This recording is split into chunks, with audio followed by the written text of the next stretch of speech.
Germany may be the third country to legalize cannabis ahead of Uruguay and Canada, beating out both Israel and Mexico to be the third country to legalize. So we're going to dive into all of that coming up. It's only entertainment.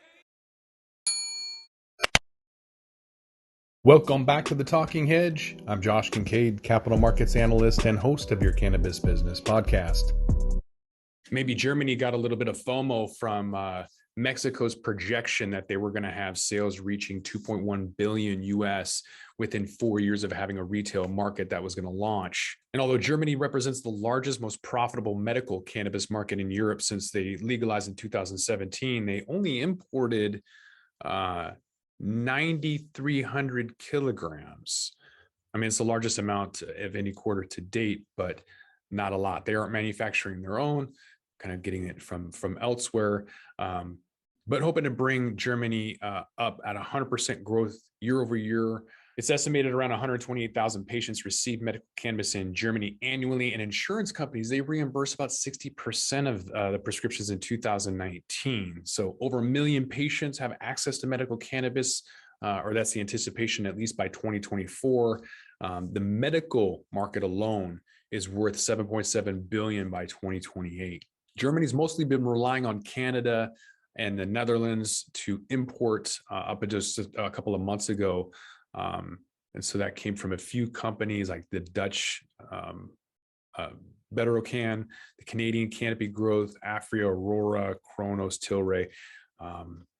They got all that. But recently, Germany just imported cannabis from Australia, Israel, Portugal, Spain, and Uruguay.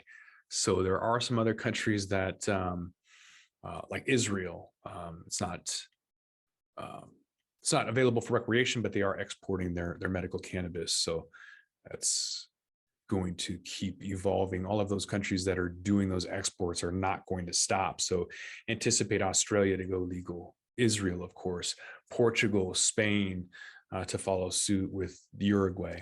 So put this into perspective, the total cannabis medical market in Europe ranged from about 230 million to 250 million in 2019.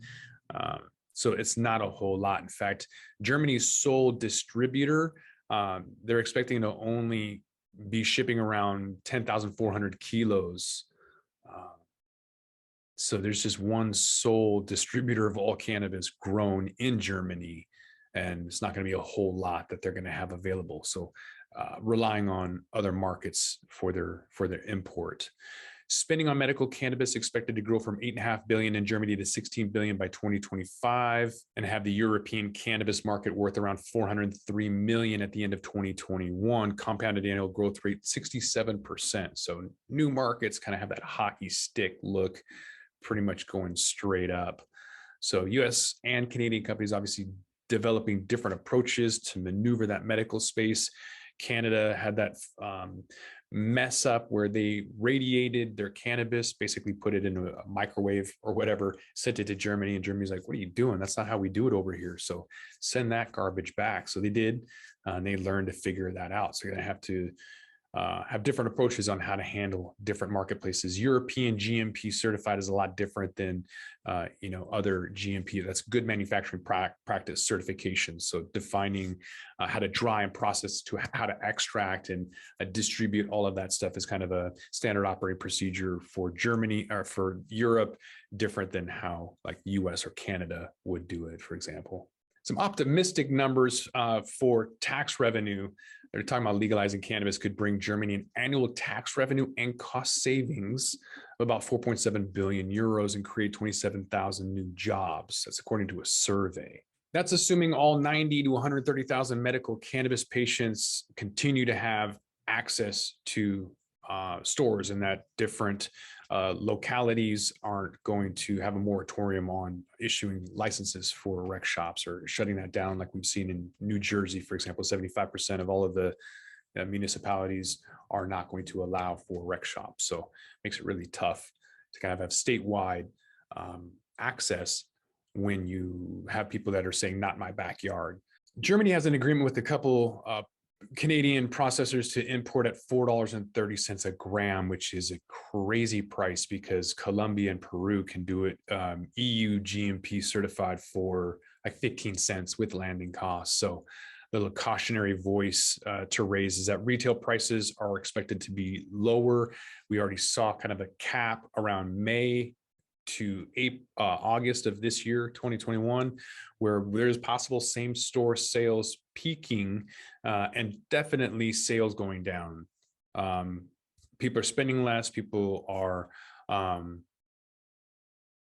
maybe rethinking what they're buying and buying cheaper stuff. I think they're maybe buying more often, but buying less dollar amounts. And so as that kind of inflationary threat hits the rest of the market, retail prices are going to continue to be a threat to that. I would expect lower prices there and across the board as we continue to see cannabis commoditization everywhere. So, we haven't really mentioned Italy a whole lot, but second largest medical cannabis market in Europe. And so they're going to be looking for some cash as well. I would watch them closely along with Portugal and Spain and the rest of Europe, just kind of happen all at the same time. So even though you've got the Germany medical market at an early stage, I think with the recent announcement for them to legalize is going to show some significant potential. Future is promising. It's going to take some time, obviously, for them to look at all of the other examples out there and try to find the best format for them. Hopefully it works out. Just got to come back to Talking Hedge and find out. With that, we're going to roll this one up. I'm Josh Kincaid. This is The Talking Hedge. Don't forget to like, share, and subscribe, or don't, and I'm out. Don't forget to smash that like button on your way out and check out these other videos that we've got.